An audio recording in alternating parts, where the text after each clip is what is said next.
¿Los hombres sufrís de soledad ante la sociedad? ¿Creéis que soléis experimentar falta de afecto? La proporción de hombres que se quitan la vida es significativamente mayor que la de mujeres. El triple. A ver, sí. Por norma general, un hombre no tiene ni un tercio de la atención que tienen las mujeres, ¿sabes? A un hombre nadie le regala nada, nadie le tiende la mano. Todo lo que un hombre tiene se lo tiene que buscar. También es verdad que un hombre tiende a ser de pocas palabras. Cuando está hundido tampoco pide ayuda, así que es lógico que sus padecimientos se hagan bola para no mostrar debilidad. Y claro, pues al final todo acaba en desgracia. Los hombres no pueden mostrar emociones. Expresar emociones es cosa de mujeres. Los hombres deben ser fuertes y no dejarse llevar por sus sentimientos. Un hombre exitoso siempre controla sus emociones. Los hombres no necesitan apoyo emocional porque deben resolverlo todos solos. Bueno, cuantísimas veces hemos escuchado esto. Amigos, esta noche vamos a hablar de Norah Vincent, o mejor dicho, de su experimento. Un experimento que le costó la vida. Antes de continuar, les tengo que recomendar este otro vídeo de aquí, que dio mucho de qué hablar, sobre transexualidad impuesta. También quiero decir que este canal no se inclina ni por una ideología ni por otra, solo busca el rigor informativo. Por eso siempre se intenta hablar desde todas las perspectivas posibles, haciendo las referencias pertinentes y defendiendo el derecho a la libertad de expresión. Ocurrió en este otro vídeo de aquí, donde se habla de historia femenina. Bien, como les decía, Norah, tras mucho reflexionar sobre las dinámicas de género de entonces, tuvo un presentimiento. El presentimiento de que los hombres podrían estar luchando contra presiones invisibles. Y sintió que vivir como un hombre le permitiría explorar una realidad alternativa de primera mano. Comenzó su transformación física al cambiar su vestimenta y estilo, pero también se preparó psicológicamente y adoptó un nombre masculino, Ned. En varias ocasiones hubo quienes creyeron que su alter ego, Ned, era homosexual. Los atributos que resultaban poco femeninos durante sus presentaciones como mujer se consideraban curiosamente femeninos en su representación masculina. Vincent comentó que al finalizar el experimento comprendió las ventajas de ser mujer y las desventajas de ser hombre. Durante su tiempo como Ned, Vincent se integró en diversos entornos típicamente masculinos, asistió a un club de hombres, participó en actividades de ocio, exploró la cultura de las citas desde una perspectiva masculina y escribió un libro al respecto, que es este que ven en pantalla. Uno de los episodios más relevantes ocurrió en un grupo de discusión para hombres donde se esperaba que compartieran sus pensamientos y sentimientos, y Vincent notó que, a pesar de la aparente camaradería, muchos hombres luchaban con el miedo de mostrarse vulnerables. En su relato, ella escribe que sobre un hombre que al final de la sesión se atrevió a hablar sobre su tristeza y su incapacidad para formar conexiones profundas. No se trata solo de ser fuerte, explica. A veces ser fuerte es ser capaz de decir que necesitas ayuda. Entonces, a medida que Vincent se adentraba más y más en esta vida masculina, comenzó a sentir una profunda soledad. A pesar de estar rodeada de hombres y de haber construido algunas amistades, se dio cuenta de que muchos compañeros masculinos se sentían atrapados en roles rígidos que no les permitían expresarse. Es como si estuviéramos en una prisión de nuestras propias expectativas, escribió. A menudo estaba en compañía, pero nunca realmente conectada. Esta revelación, amigos, la llevó a cuestionar la idea de que la masculinidad está asociada únicamente con la fuerza y la independencia.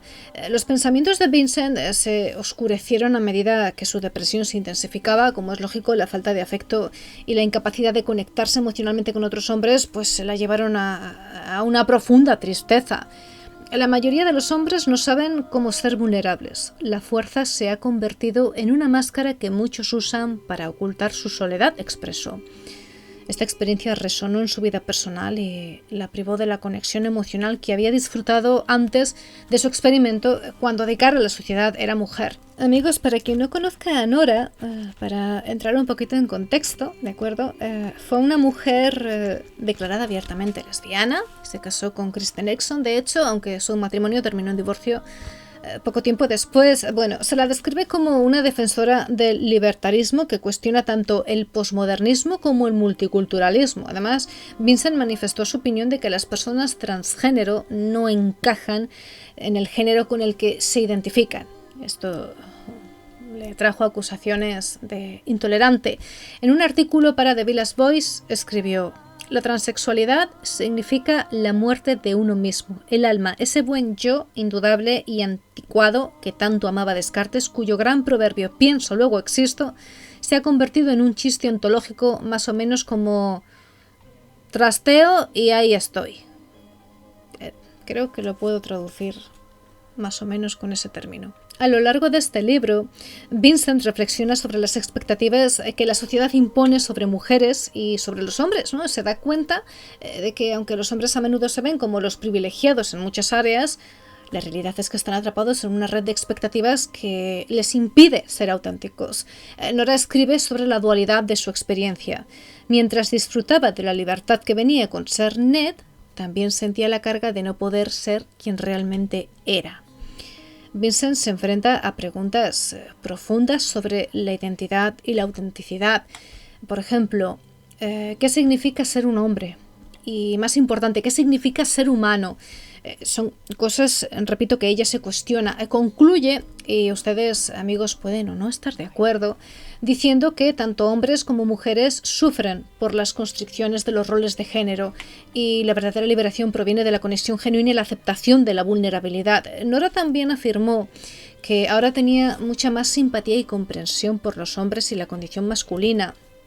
Dice: los hombres están sufriendo. Tienen problemas diferentes a los de las mujeres, pero no lo tienen más fácil.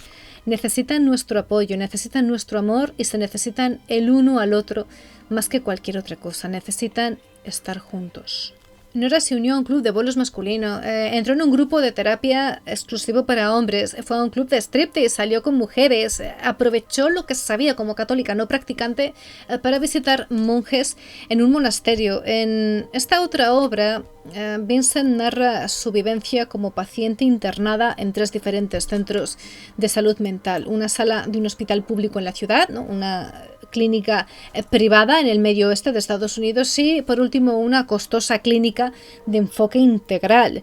Critica la actitud de algunos médicos, a quienes considera como algo inaccesible, de acuerdo, y señala que muchos de ellos se apoyan excesivamente en tratamientos farmacológicos, mientras que otros solo abordan los síntomas sin atender a las causas subyacentes. Además, el libro también explora el fenómeno de los pseudopacientes y de aquellos que continúan sufriendo debido a su falta de colaboración en los tratamientos. Después de 18 meses de vivir como hombre, Vincent decidió poner fin a su experimento y la verdad, amigos, es que no fue una decisión fácil, pero lo hizo porque entendió que su salud mental estaba en juego. Reconoció que el aislamiento emocional y la falta de afecto eran insostenibles y que continuar con ese experimento podría llevar a una ruptura más profunda en su bienestar. Me sentía como si estuviera interpretando un papel y cuanto más me adentraba en él, más difícil se volvía a salir. La presión de encajar en la identidad masculina y de cumplir con las expectativas sociales exacerbó más aún su estado emocional. Entonces, mientras se esforzaba por mantenerse en su papel, ella comenzó a perder su sentido de sí misma. No podía ser ella misma ni expresar nada que diese a entender un mero atisbo de vulnerabilidad. La depresión de Norah Vincent no solo fue el resultado de su experiencia como hombre, sino también de un análisis más profundo sobre las expectativas de género en la sociedad. Amigos, a través de su viaje, Vincent se dio cuenta de que tanto hombres como mujeres pueden sufrir por limitaciones impuestas por los roles de género. Si no han leído el libro, la verdad, amigos, es que es muy interesante. Tengo aquí un listado de algunas de las cosas que plantea, como por ejemplo, ¿por qué es tan difícil para los hombres mostrarse vulnerables y buscar ayuda emocional? ¿Qué significa realmente ser hombre en la sociedad actual? ¿Cómo afecta esto a la identidad de cada uno? ¿Cómo afecta la presión de conformarse a un ideal de masculinidad a la verdadera identidad de una persona? ¿Cómo influye la cultura popular en la percepción de la masculinidad y en las expectativas sociales. El experimento de Norah Vincent no solo le proporcionó una visión única de la vida masculina, sino que también sirvió como un llamado a la reflexión sobre las expectativas de género en la sociedad. Un ejemplo que demuestra que el verdadero enemigo no es nuestro ajeno, sino los factores que recaen en la ingeniería social. Vincent murió por suicidio asistido en una clínica en Suiza el 6 de julio de 2022, a los 53 años. No se informó de su muerte hasta agosto de 2022. Otros, no obstante, alegan lo contrario y que simplemente falleció por causas desconocidas. Les dejamos aquí una entrevista subtitulada al español y por mi parte, amigos, me despido de ustedes mandándoles un abrazo como siempre y hoy en especial un besazo a todo espectador varón que nos esté escuchando. Gracias.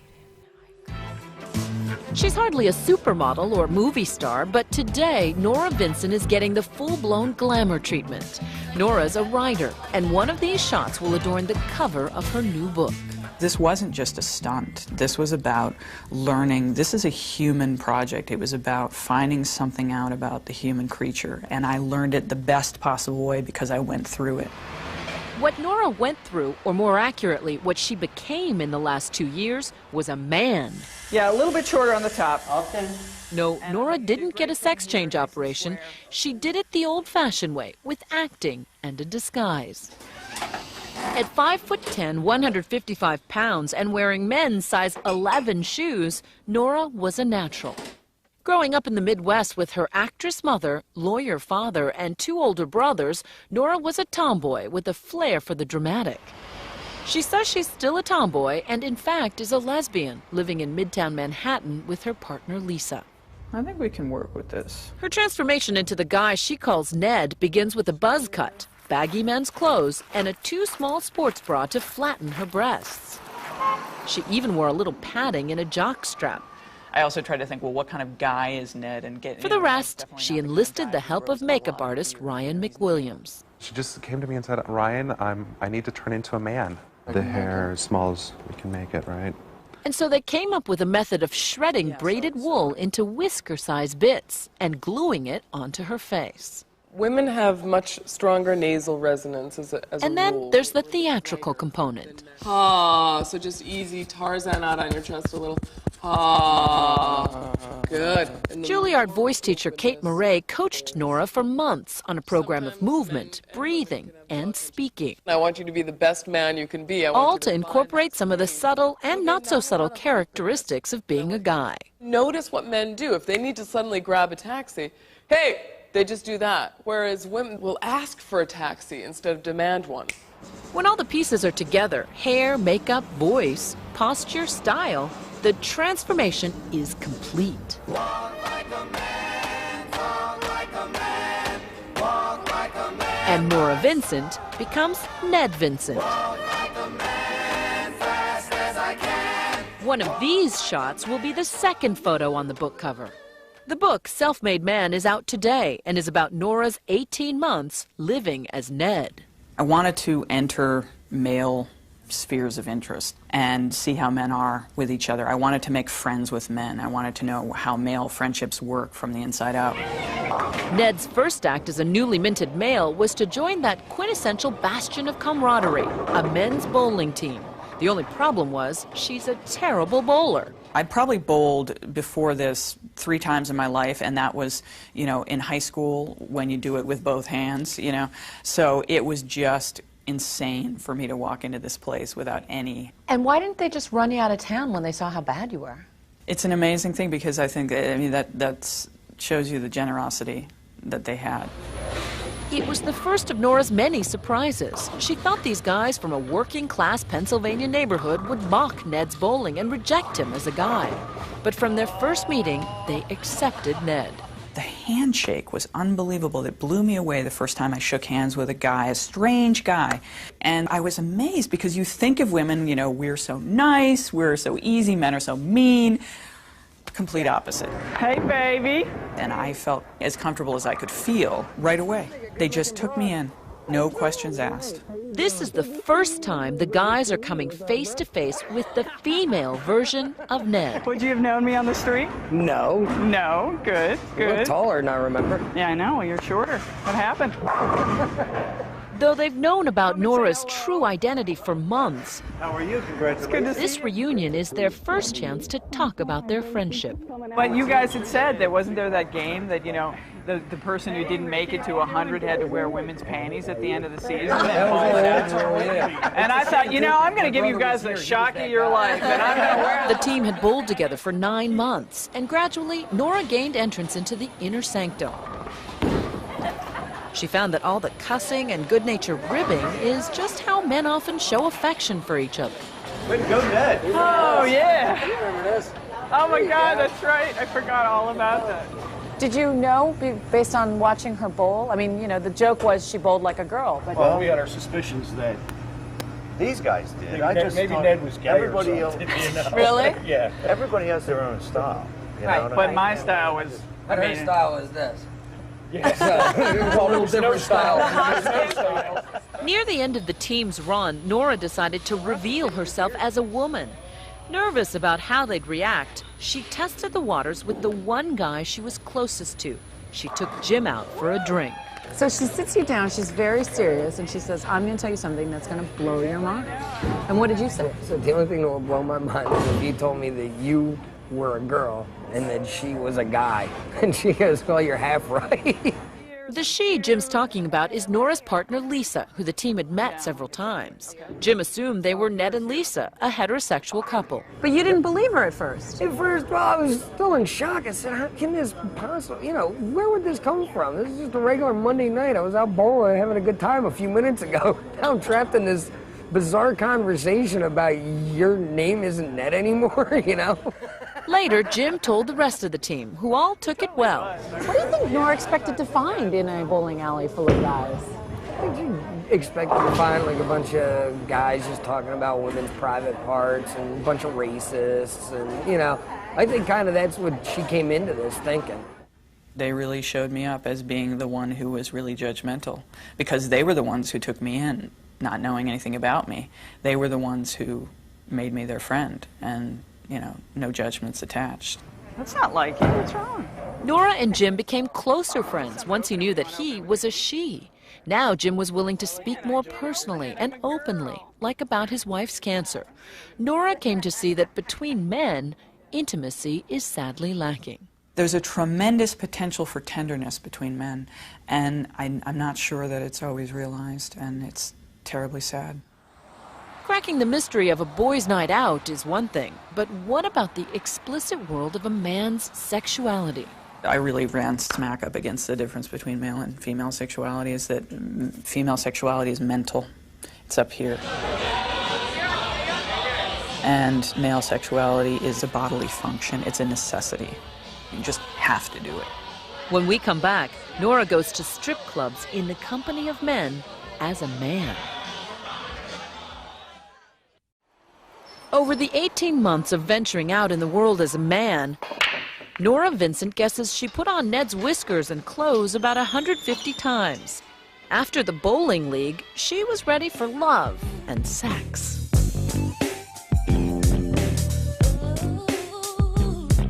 You went to a couple of sex clubs.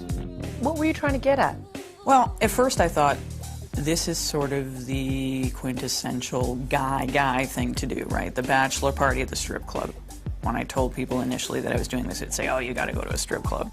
She says the clubs were obviously sexual, but once again lacking in intimacy, which leaves men emotionally frustrated. I saw the men there. I saw the looks on their faces. I saw them sitting alone, nursing their bourbon, and this is not about appreciation of women, of course. It's not about appreciation of their own sexuality. It's about an urge, and that's not always that pleasurable, really. These guys who go to these high-priced clubs would say, this isn't about pain, it's about pleasure. Men have had the tears and the emotional expression sort of pounded out of them from an early age, and so by the time they're men, they don't even have the vocabulary anymore, or the emotional awareness to really say what they're feeling.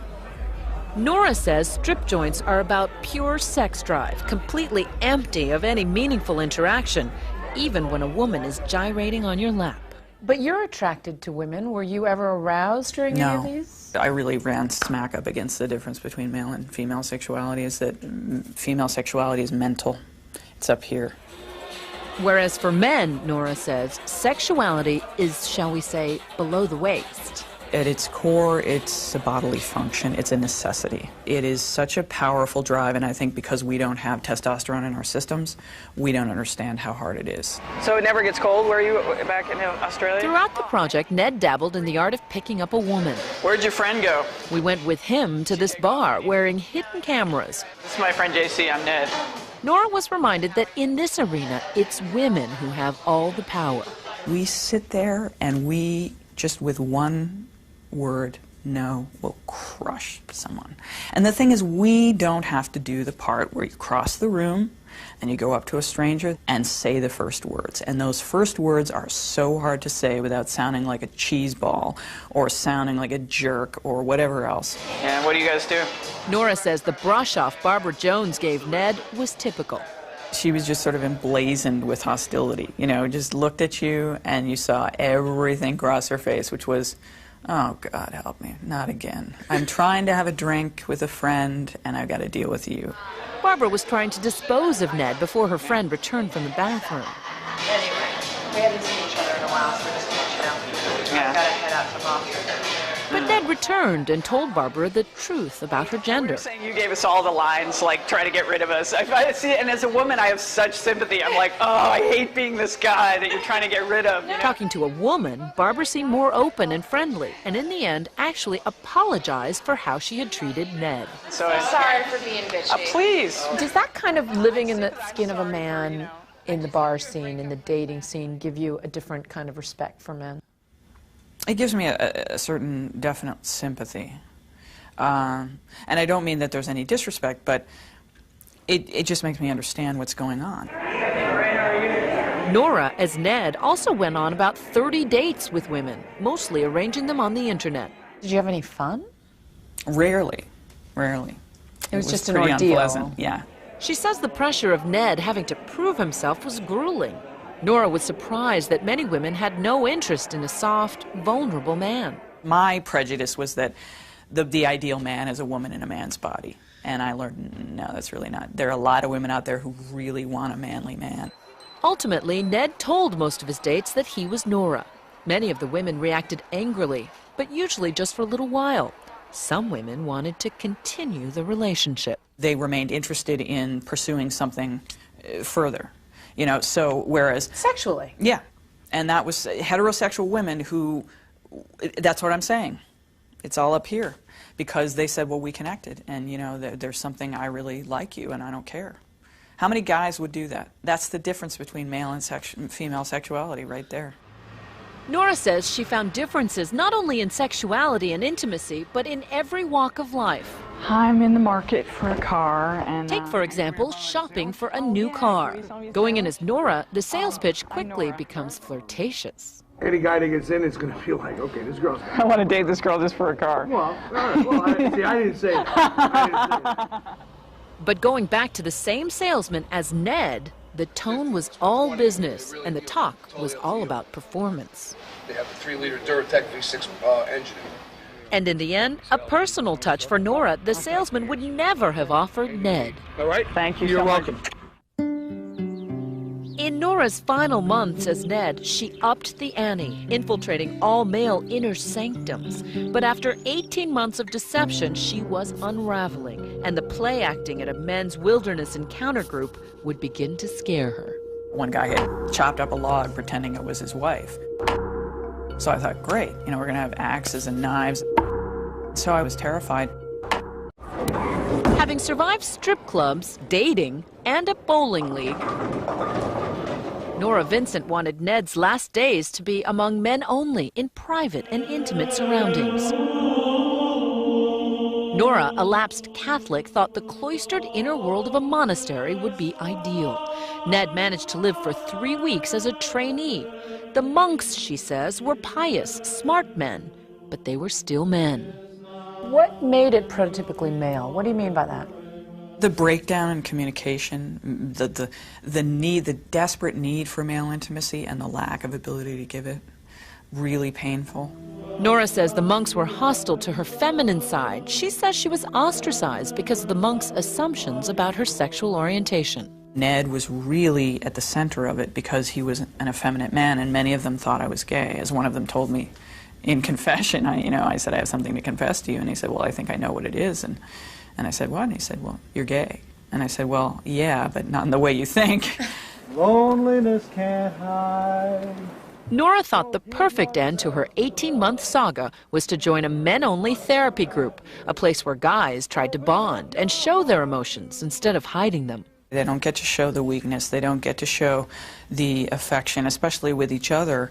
And so often all of their emotions are shown in rage. And they kept talking about their rage, often their rage toward women and what they would do physically and violently towards women. Right. A lot of this was blowing off steam. It's sort of talking about the things that need to be said that you know you would never do. I mean, they would talk about fantasizing about chopping up their wives or something. It's not that they would ever do that, but it was a way to get out the blackest thoughts. He doesn't like doing that work, but he can't quit.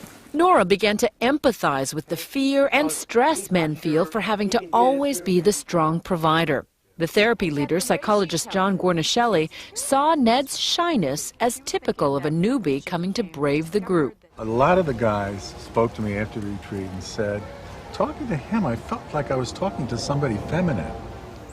Once again, some group members thought Ned was gay, but no one suspected he was a woman. After 8 sessions, the group went on a backcountry retreat, but Norah's 18 months of being an imposter was closing in on her. The pressure of being someone that you're not and being the fear of discovery and the deceit that it involves piles up and piles up. So by the time I got around to doing this men's group, it was really reaching critical mass. On the retreat, her fear became palpable. And I was out in the woods with a bunch of guys who have rage issues about women, and I was in drag. And I thought, oh, God, what am I doing? Norah was unraveling. She felt guilty about lying, as though she should be punished. In the final ritual of the weekend, the men were to act out the problems unearthed at the retreat with a partner. And you asked that he harm you? Yeah, I did. At that point, I was starting to really kind of crack up. I was really... You were coming unglued. Yeah. So you were asking this guy to cut you? To cut me. So self-mutilation is very much a female thing, and I think it was my way of paying the penalty for what I felt I had done. Norah was not harmed physically, but she continued her emotional descent, and a week later checked into a hospital with severe depression. Identity, she concluded, was not something to play around with. When you mess around with that, you really mess around with something that you need that helps you to function. And I found out that gender lives in your brain, and it's something much more than costume. And I really learned that the hard way. Norah says she's healed now and glad to be rid of Ned, but her views about men have changed forever. Men are suffering. They have different problems than women have, but they don't have it better. They need our sympathy, they need our love, and they need each other more than anything else. They need to be together. Do you think women understand what it's like to be a man? Not at all. No clue. No idea. John Gornishelli thinks Norah's conclusions that men are just as emotionally vulnerable as women are important and will be taken seriously because they came from a woman. I said to her, this is going to be revolutionary because it's been looked at as though men were the perpetrators and women were the victims. This is not and now, a safe one space. last identity switch. Gornishelli has never come face to face with the real Norah. Hi, John. I'm Norah. Hi. It's wow. Bruce teaches, so we can never come to the meetings. So. And both John and Norah are happy she is a she. The irony is not lost on Norah that it took a trip into manhood to help her appreciate her own femininity. I'm so much closer to myself than I ever was, that I really like me. I really like being me, and I really like being a woman. Did you like being a woman before Ned? I did, but I like it more now, because I think it's more of a privilege. That's perfect, right there. That's